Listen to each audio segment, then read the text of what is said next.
جی السلام علیکم۔ وعلیکم السلام۔ جی غامدی صاحب، جس طرح آپ بتاتے ہیں کہ مرنے کے بعد 3 طرح کی صورتیں پیش آتی ہیں، یا اچھا خواب لوگ دیکھتے ہیں یا برا، اور جن کا معاملہ واضح نہیں ہے انہیں سلا دیا جاتا ہے۔ تو آپ نے سنن الصغریٰ کی ایک روایت بیان کی تھی، اس کا رقم ہے 1833۔ اس میں آپ نے بتایا کہ نیک بندے کی روح کو جب فرشتے اللہ کے حضور پیشی کے بعد برزخ میں لے کے آتے ہیں تو اسے انہی لوگوں میں اس کے عزیز و اقارب میں رکھتے ہیں۔ تو وہ ایک نوعیت کا وہ روح ہیں جو پہلے ادھر موجود ہیں، اس کے عزیز و اقارب اسے دیکھ کے بڑا خوش ہوتی ہیں، ایک شعور رکھتی ہیں، اس سے سوال و جواب کرتی ہیں۔ تو اس کے بعد پھر ایک روح میں سے کہتی ہے کہ یہ دنیا کے معاملات سے تھکی ہاری روح آئی ہے مصیبتوں سے، تو اسے آرام کرنے دے۔ تو ایک بڑا لگتا ہے کہ ایک شعوری زندگی ہے۔ تو یہ وہ خواب کے ساتھ اس کو کیسے دیکھ سکتے ہیں اگر وہ خواب دیکھ رہے ہیں تو؟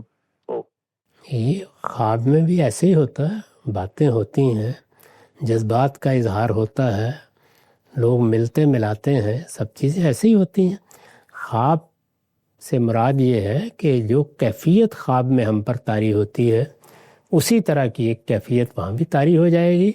ابھی ایک باقاعدہ جسم دے کر جس طرح ہمیں قیامت میں اٹھایا جائے گا وہ صورت نہیں ہوگی۔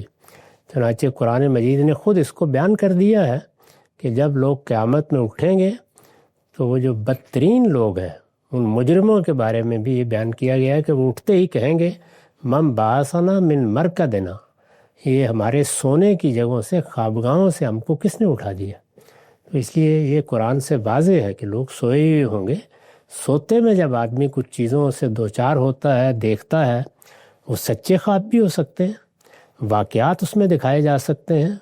ہم جانتے ہیں کہ خود ہمیں بھی آتے ہیں، پیغمبروں کے خواب بھی ہیں، تو خواب میں بھی ایسے ہی تجربات پیش آتے ہیں۔